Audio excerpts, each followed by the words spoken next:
All right, guys, good morning and welcome back. Happy Sunday. For those of you who are watching this live, it is Sunday morning here in the United States, in Ohio anyway. This Linux 18 was recorded this past Friday evening with two of my friends. I want to thank Dan and Joey for stopping by as we simplify the world of Linux. And for this Linux 18, I believe that there are only two categories of Linux distributions, and not the 600 that you can find all over the web to download and try if you want to. If you are a newbie, don't do that, of course. So we'll get to this podcast here in a moment. Audio, no video for this one. I'm still having display driver issues in my other Linux system. And I think I'll wait till April to install the next LTS for Ubuntu Mate. And hopefully that'll fix the issue. So I was able to grab the audio for Friday night, but no video. So this will just be a podcast format. If you are new here, welcome. This is Total OS Today, Total Technology for Beginners and Beyond. I am your host, Carmine, or as the UPS driver once said, package for Carmini. That is a true story. True story. Anyway.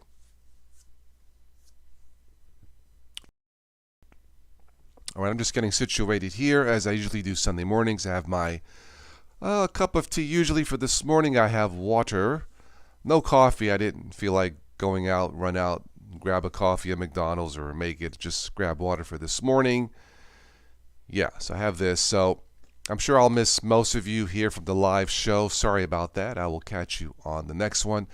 I needed to take a break from the doing taxes. My taxes are done, so yeah. All right, give me a second here to get the podcast rolling, and we'll take a listen.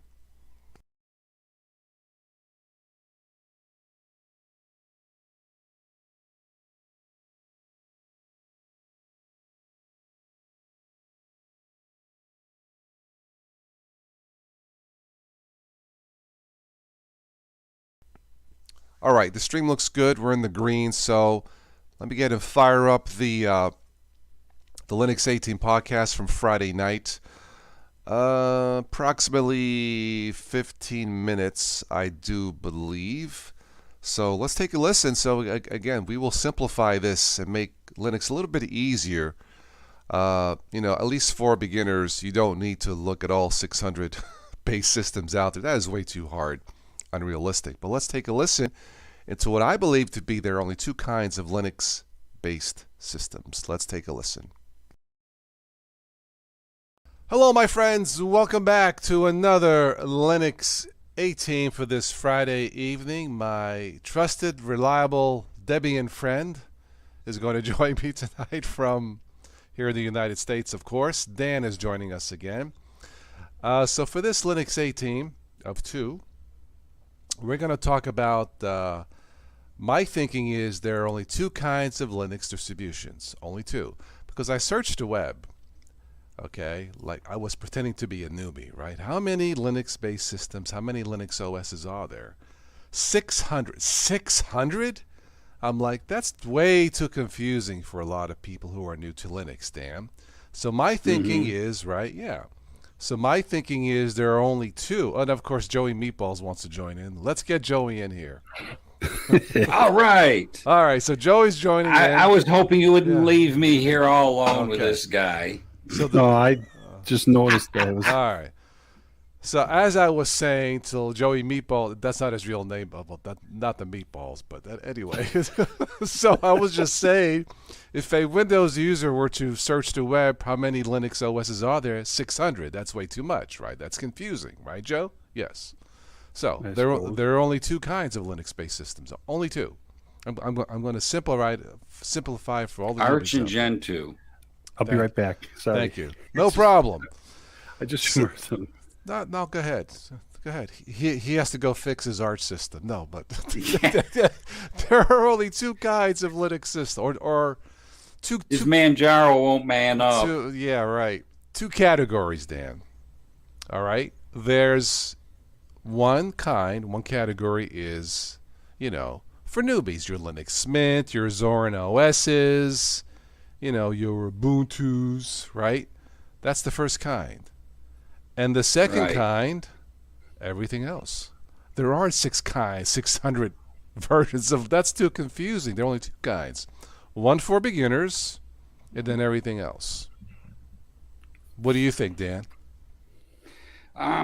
Yeah, I'd have to agree. There's beginners and then there's advanced users. And you can use a beginner's distro to grow into an advanced user by tinkering with it a little bit. I would say there's a third kind of Linux too. There's the Tinker's Edition. That would be something in between, in the middle. But, it's a small category of distros. Yeah. But Linux Mint's definitely good for beginners. MX Linux is like one of those ones I'd say is in the middle because, man, when I first started playing with it, it's very overwhelming of all the packages that you get with it. But you get to play with it for days and days and days, and then you get to know it, and then, you can use it really good. Okay. And Yeah. Look, there's lots of choices, obviously, but I think to keep it and as the years go by, and I've been using Linux since 2006. I started with Ubuntu. It gets a little bit harder for me to put my mind in the minds of newbies, Windows users. I think I still do a fairly good job, but after so many years, it's become so second nature. Just I got a problem, I'll just go in the terminal and fix it. But you can't really expect that for a newbie, But I think to simplify it, like I said, I really did search the web, and there are 600 distros, official or non-official, that you could. That's if you tell that to a Windows user, they're gonna say, "Carm, what's in that wine you've been drinking, man?" No, but but if you say there's only 2 kinds, one for beginners and one for not, and you can split it. Okay, try Linux Mint, your Zorin, Ubuntu Mate, Linux Lite, stuff like that. I think it's a lot easier. So you take the 600, and out of the 600, you can say there's probably 10 or less that we can safely say you can install it, use the automatic install. You don't have to use manual partitioning and all that, and it'll work. Joe, what do you think?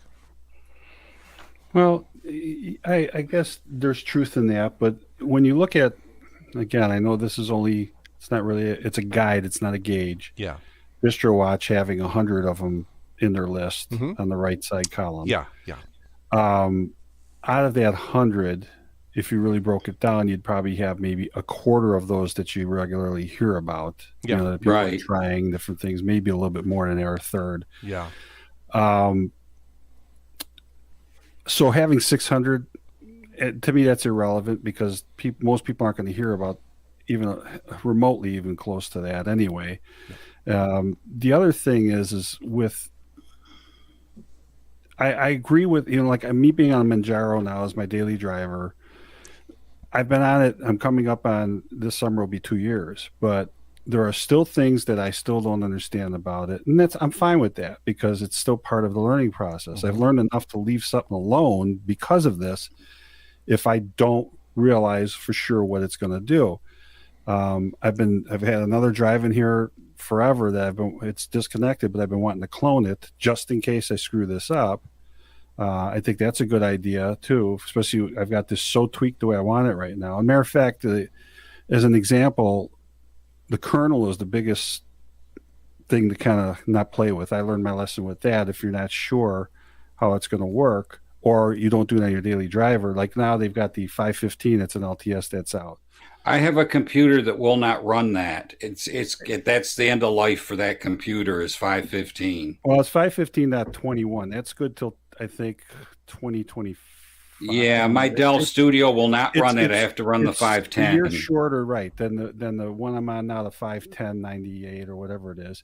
But there's no real reason for me to have to update that kernel other than trying it to see, if there's some drastic thing, if it was way out there, if it was going to be long-term support for another 5 years on top You of don't it or need to whatever. change the kernel unless you added another piece of hardware or new piece of hardware. Exactly. It's right now the Yeah. way I look at it, systems where I want it. So, and that holds true on any of the distros, I think. But the Ubuntu-based distros, and now talking about maybe moving more of them over to Debian, I think the biggest problem that a lot of people have who know a little bit about Linux with Debian based is that because their packages tend to be older. That doesn't necessarily mean it's a bad thing. It's more stable, but you may be missing out on exactly what you said, Dan. There might be hardware things that you'd need stuff for or whatever that, the kernel may or may not be an option, depending on the distro. Because if you look at MX now, I think they're shipping with one of the later kernels already too. Yeah, I found it with Debian, you can still have Debian is said to run the oldest of the old equipment, Right. but the oldest of the old equipment don't run no more when you hit a kernel that don't make it run anymore, and that's what I found out this week. So to me, like now, I went back to using Linux Mint a little while ago again on the other machine, and I've been putting it on everything. Machines that I'm refurbing for sale or whatever, or just because I want to get people on Linux. And I think after moving my wife there 2 years ago initially, and then now her other desktop, and now she's on it 100%. There's and this is kind of to your point that you said before. If you get consistency in a distro that you use regularly, whether it's like on the shelf or whatever, and there's continuity, there is something to be said for that, because now, if you have an issue, even if I'm not there, if I'm not remotely connected in, I could maybe, even somebody who doesn't know a lot about computers, you can almost walk them through the process, because I could do it on my own machine and say, well, hey, click on this, and what you're looking at, doing everything from memory. So there is a continuity to that. I don't like some of the things that, I'm sorry, I'm just not a fan of snaps. I'm not, the ones I've used run okay, but I still think that there's vulnerability issues and other potential things that could go wrong with them. If I'm going to use anything, I'll use a flat pack or even an app image, but I tend to use flat packs more if I'm going to use something like that. But I you're think on my side. users, to me, the absolute probably best recommendation for a distro would be Mint, because it's probably out of the, and I love Zorin too, but I think out of the gate, Zorin's still too GNOME-like for me. The workflow is going to throw people off coming from Windows, I think. Yeah. Plus, you don't have the customizability yet with that you do with Mint. And Mint, I mean, when you compare Mint to this KDE Manjaro I've got on here, it doesn't compare, because I could do so much more with this, and yet Mint has a ton you could do with it now. And I will say 20.3, I'm anxious to see what 20.4 is, because or 22. I have the latest Mint. I got the Mate version, and it's perfect for beginners. It's 20.3.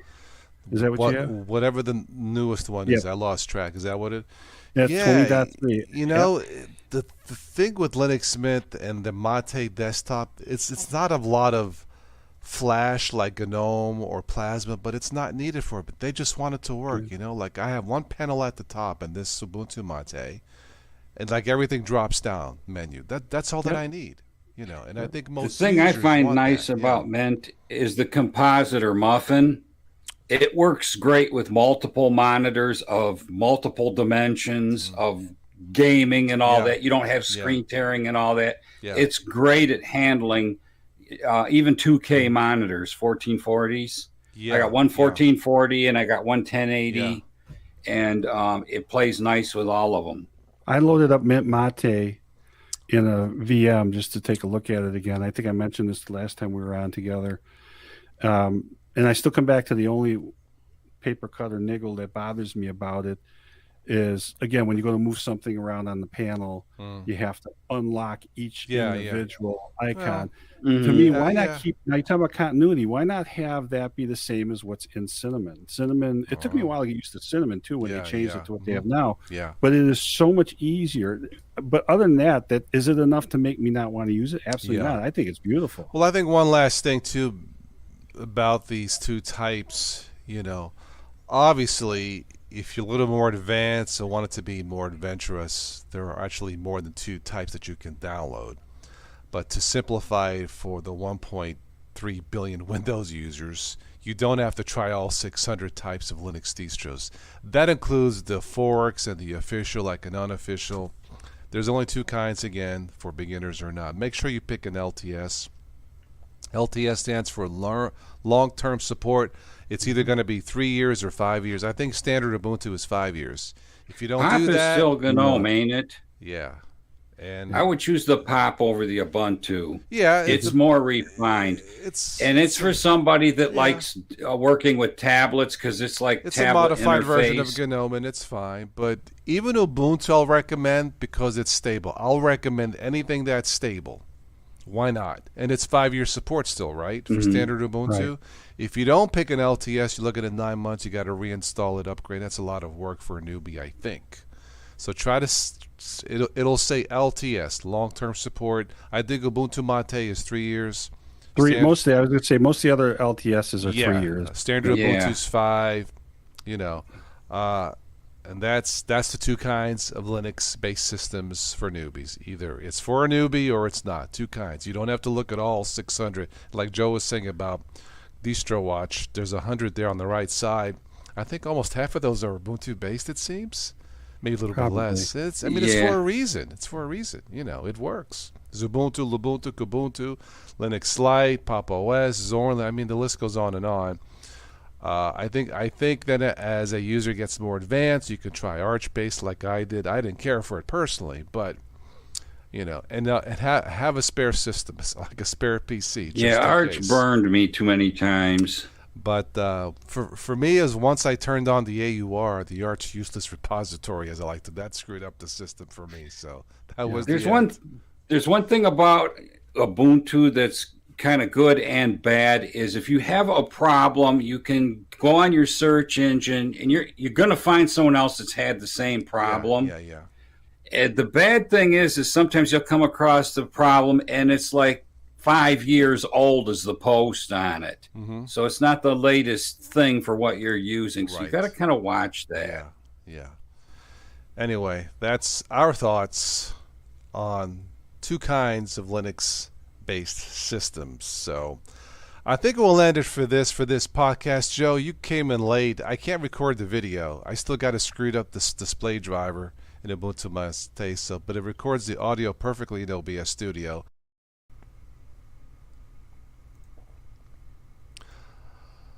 All right, let me go ahead and end it there. There was just another minute left. Again, I want to thank Dan and Joe for stopping by to discuss, to simplify Linux for all of the billions of Windows users out there. Linux doesn't have to be hard. When I first started in Linux back in 2006, there really wasn't anything designed for Windows users, at least not at that time. I think Ubuntu was born, in 2004. I started in 2006, and I have to give credit to Ubuntu for at least trying to develop, at that time, a Linux system for the masses. And I think they succeeded. The Linux universe can be very hard, can be very confusing for beginners. But if you narrow it down to specific Linux-based systems, such as your Linux Mints, your Ubuntus and Zorn OSs and stuff like that, distributions like that, Linux can be easy. I just think that if you are a Windows user, don't worry about the whole Linux ecosystem, which can be mind-boggling for a beginner. You have different distributions, different package managers, and all that. Sure, learning all that at once can be very, very difficult, but you don't have to. Pick one.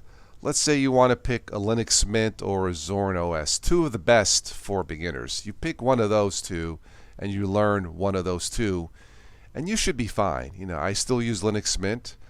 Zorn OS has been fantastic since the beginning. Linux Mint has been fantastic since the beginning. So probably those two right now for Windows users probably going to be your best choice coming from the world of Windows.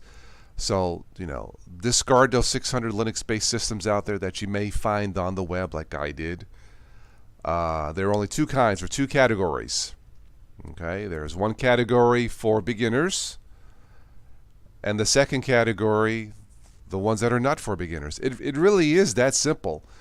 You know, if you wanted to try Linux. All right, most of you will probably catch this and listen to this on the replay. Sorry that I missed you here live. Again, I needed to take a break from doing taxes and all that, and you know, Sunday mornings are good for me to relax and do my stretches here on the carpet on my big screen 4K TV. So for me, it's very relaxing. All right, that's all I have for this one. If you have any questions or comments, post them in the comments below as always. Be safe out there. Enjoy whatever you use, and I'll catch you on the next one. Arrivederci.